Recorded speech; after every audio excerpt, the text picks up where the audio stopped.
मिलते हैं, जिसमें द्रौपदी ये कहती है कि मैं तो युधिष्ठिर की ही पत्नी हूँ, तुम सब पांडव, तो तुम सबको मेरी रक्षा करनी चाहिए, क्योंकि स्त्री की रक्षा करने का जो अधिकार है, कर्तव्य है, वो क्षत्रिय को होता है। तो आप देखेंगे इस प्रकार से महाभारत में बहुत सारे प्रसंगों के अंदर ऐसे द्रोणाचार्य और एकलव्य के बारे में आता है। इस प्रकार से बहुत सारे प्रसंग महाभारत में ऐसे हैं जो संभवतः पीछे से मिला दिए गए हैं, क्योंकि 90% इसमें बाद में सब कुछ मिलाया गया है। तो सज्जनों, हमारे ग्रंथों में मिलावट, महाभारत में, मनुस्मृति में, बहुत सारे ग्रंथों में बीच के काल के, मध्य काल के समय में जो मिलावट हुई है, उसका दुष्परिणाम भी हमें भोगना पड़ा। तो भगवान कृष्ण ने जो गीता का प्रारंभ किया है, वो होता है महाभारत के भीष्म पर्व से, जब युद्ध प्रारंभ होता है। युद्ध प्रारंभ होने के 10वें दिन, जब भीष्म पितामह के शरीर पर जब अर्जुन बाणों की बौछार करता है और भीष्म पितामह सरसैया पर लेट जाते हैं, उसके बाद में संजय उस समय युद्ध के मैदान में था, युद्ध का उसने पूरा वर्णन किया। और संजय स्वयं, देखिए यहाँ पर भी जो एक बात लिखी, आपको टीवी में दिखाया जाता है कि संजय को वेद व्यास जी ने ऐसी आंखें दे दी कि वो हस्तिनापुर में बैठा बैठा ही जैसे लाइव टेलीकास्ट देख रहा हो, वहां उसने कोई महाभारत में सीसीटीवी कैमरे लगा रखे हो और हस्तिनापुर में बैठा बैठा ही देख रहा हो, ऐसा हमें टीवी में बताया गया। लेकिन ऐसा नहीं है।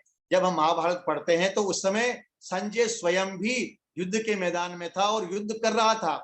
भीम ने उसको घायल किया और भीम उसको मारने वाले थे संजय को, लेकिन यह कहकर छोड़ दिए कि ये तो बूढ़ा है, इसको मैं नहीं मारूंगा। तो संजय स्वयं युद्ध कर रहा था। लेकिन जब युद्ध के 10वें दिन, जब भीष्म पितामह सरसैया पर लेट गए, उस समय युद्ध के सारा समाचार लेकर के संजय हस्तिनापुर में आते हैं और यहाँ आकर के वो धृतराष्ट्र को बताते हैं कि वहां युद्ध में क्या क्या हुआ। तो जब वो संजय वहां आए तो धृतराष्ट्र ने उनसे पहला ही सवाल पूछा, धर्म क्षेत्रे कुरुक्षेत्रे समवेतायुत्सव माम का पांडवश्चैव किम कुर्वत संजय, कि है संजय, तुम जिस कुरुक्षेत्र के मैदान से लौट करके आए हो, मुझे बताओ कि मेरे और पांडु के पुत्र उस धर्म क्षेत्र, युद्ध क्षेत्र में क्या कर रहे हैं। धृतराष्ट्र यहाँ पर पक्षपात करता है, क्योंकि उसके मन में कहीं ना कहीं पक्षपात है। आप देखेंगे, आप विचार कीजिए, इतना बड़ा महाभारत का युद्ध जिसमें लाखों लाखों लोग मारे गए, और जिस युद्ध के बाद में हमारे देश की बहुत बड़ी हानि हुई, हमारे देश की क्षत्र शक्ति नष्ट हुई, जो ज्ञान विज्ञान था वो नष्ट हुआ, हमारे देश की भौतिक संपदा नष्ट हुई है। क्योंकि जिस देश में युद्ध होते रहते हैं वो देश कभी भी तरक्की नहीं करता, उन्नति नहीं करता है। देश वही उन्नति करता है जिस देश में सुख शांति रहती है। इसलिए समय समय पर इस देश के अंदर लोगों ने युद्धों को टालने का प्रयास किया। महाभारत के युद्ध को रोकने का भी भगवान कृष्ण ने खूब प्रयास किया। भगवान कृष्ण स्वयं शांति दूत बन करके जाते हैं दुर्योधन के पास में और कहते हैं कि भाई तू ये युद्ध मत कर, तेरी एक अकेले की जिद के कारण से इतने सारे लोगों का विनाश हो जाएगा, दोनों परिवारों का विनाश होगा, इसलिए तुम्हें ये युद्ध नहीं करना चाहिए। तो वो कहता है दुर्योधन, हे केशव, युद्ध तो होगा। क्यों होगा युद्ध? क्योंकि मैं राज्य उनको बिना युद्ध के नहीं दे सकता। तो कृष्ण ने समझाया कि देखो, हस्तिनापुर पर उनका अधिकार है, हस्तिनापुर को उन्होंने बसाया है और तुमने जुए में धोखे से जुआ खेल करके उनको हराया, और उन्होंने तुम्हारी शर्त के मुताबिक 12 वर्ष का वनवास और 1 वर्ष का अज्ञातवास उन्होंने पूरा कर लिया।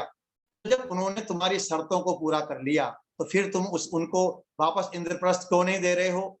तो दुर्योधन ने कहा कि मैं उनको वापस इंद्रप्रस्थ नहीं दे सकता।